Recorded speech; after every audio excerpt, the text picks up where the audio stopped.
Oh pardon, vous étiez là. Vous étiez là. Bonjour, bienvenue dans ce nouvel épisode du calendrier de l'Avent. Nous sommes le mercredi 4 décembre. Excusez-moi, j'étais en train de lire ma petite BD de l'Avent. C'est pas pour ça que je suis en retard. Je sais que l'épisode n'est pas sorti à 7h30 pour la simple et bonne raison qu'il est 8h15 au moment où je tourne. J'ai pas réussi à me réveiller. Voilà. Il y a eu des petites galères. Voilà. Hier, on a tourné un épisode de la Brasserie Geek avec Mills et notre invité. Peut-être que je ne suis pas couché à l'heure et peut-être que j'ai eu du mal à me réveiller ce matin. Peut-être, qui sait. Bon, l'avantage c'est que je travaille pas. Désolé, l'épisode aura un petit peu de retard, mais ça n'empêche qu'on va pouvoir parler de plein de trucs très intéressants.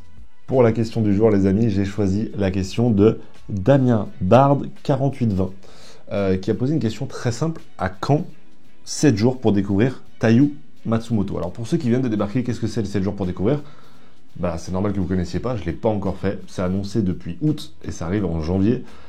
C'est tout simplement une semaine pour découvrir un auteur, un label, un thème, n'importe. On va pouvoir faire plein de choses très cool. Ça sera sur 7 jours différents, donc. Et vous allez voir, il y a des petites surprises dans ces épisodes-là. Et donc, on nous demande à quand un épisode sur Taiyu Matsumoto, donc l'auteur de Amer Béton, de Ping Pong, etc. Et bah, carrément, on peut l'ajouter à la liste. Et du coup, en fait, j'ai choisi cette question pour vous poser une question. C'est quoi les thèmes que vous voudriez voir dans les 7 jours pour découvrir?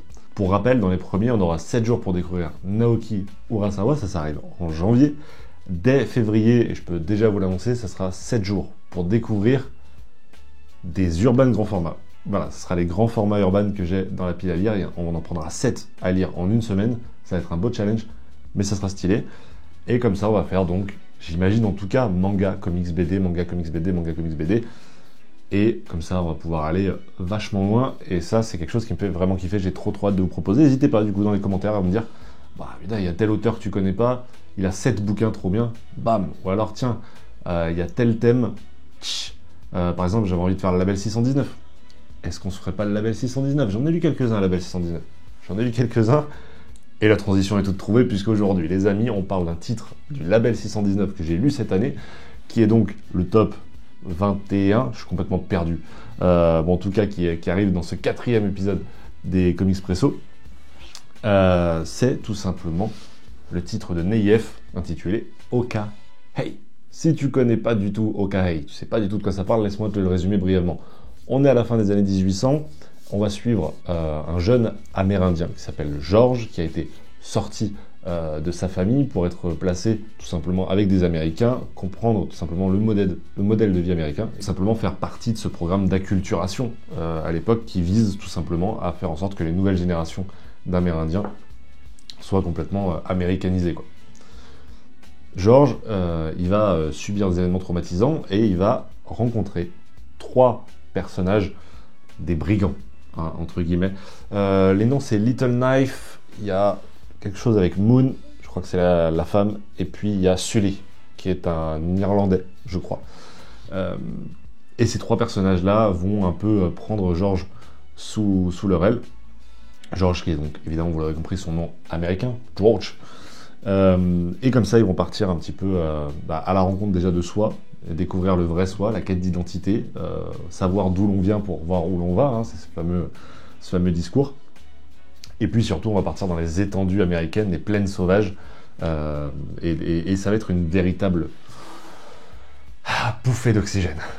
Le scénar, Neïef, il fait un travail quand même assez colossal. Beaucoup de recherches permettent vraiment au récit de paraître réaliste. On croit aux personnages, on croit qu'ils ont existé. Et ça permet vraiment de s'attacher à eux parce que leur histoire, elle est importante pour l'histoire avec un grand H. Et moi, ça me permet vraiment de me projeter là-dedans. C'est la 2e fois que je vous parle d'un titre comme ça dans ces 24 Comics Presso. Comme quoi, ça a peut-être de l'importance. Alors là, peut-être que vous vous dites, oui, mais c'est un western et j'aime pas ça. Et je peux pas vous en vouloir parce que les westerns, c'est un genre qui est vraiment très codifié, que ce soit au cinéma, en BD, un peu n'importe où. Et c'est difficile au XXIe siècle de sortir des bons westerns, et pourtant il y en a quelques-uns. Oka Hey en fait partie. Pourquoi? Parce qu'il se défait un peu de ces codes-là pour vraiment juste partir sur une véritable histoire humaine. Hein. C'est un prétexte, un contexte qui permet de raconter en vérité juste l'histoire d'un jeune homme qui va partir en quête de lui-même, quoi, qui va essayer de comprendre qui il est. sous travers de comment est-ce que le peuple amérindien vit à cette époque-là, comment est-ce qu'il survit, comment est-ce qu'on essaye de faire en sorte qu'une culture ne disparaisse pas, tout simplement.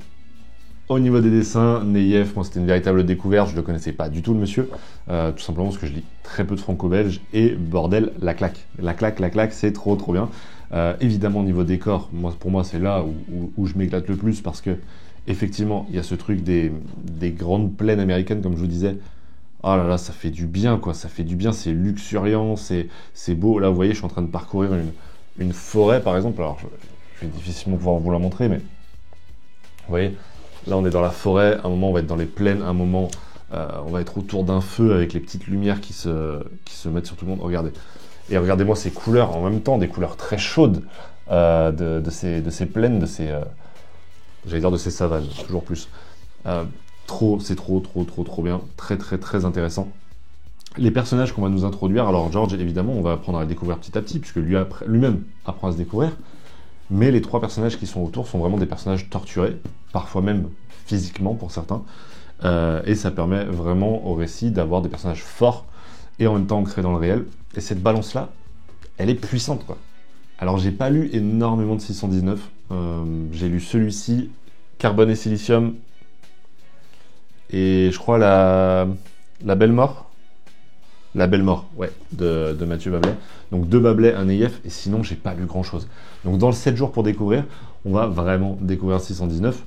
Si t'arrives à me faire une liste avec tes 7 préférés, sans inclure ceux que j'ai lus, t'es le boss. Franchement, t'es le boss. J'en profite d'ailleurs, pendant que je vous parle d'être le boss ou pas. On est bientôt 3000 sur la chaîne. On est 2990. Vous voyez, il manque une dizaine de personnes. N'hésitez pas, si vous voyez que vous n'êtes pas abonné juste en dessous de cette vidéo, ça prend un clic et peut-être qu'on passera les 3000 abonnés pendant les 24 Comics Presso, ce serait hyper émouvant. Et en même temps, sur Insta, on est genre 995, tu vois. On est bientôt au 1000. Ça serait incroyable de passer ces 2 petits... Alors, c'est des paliers qui servent à rien, évidemment. Et en même temps, ça me ferait quand même vachement plaisir. Un petit cadeau de Noël. Voilà, si vous n'êtes pas abonné sur Insta ou sur YouTube, n'hésitez pas à le faire. Ça régale. J'ai pas grand-chose de plus à vous dire sur Ogahei, parce que je pense tout simplement déjà qu'il s'est vendu très bien tout seul. C'était vraiment un des best-sellers et c'est pas pour rien. Moi je l'avais acheté à l'occasion du festival d'Angoulême, puisque j'ai eu l'occasion de rencontrer Neyef. Et c'est ce genre d'occasion qui crée des belles lectures comme celle-ci.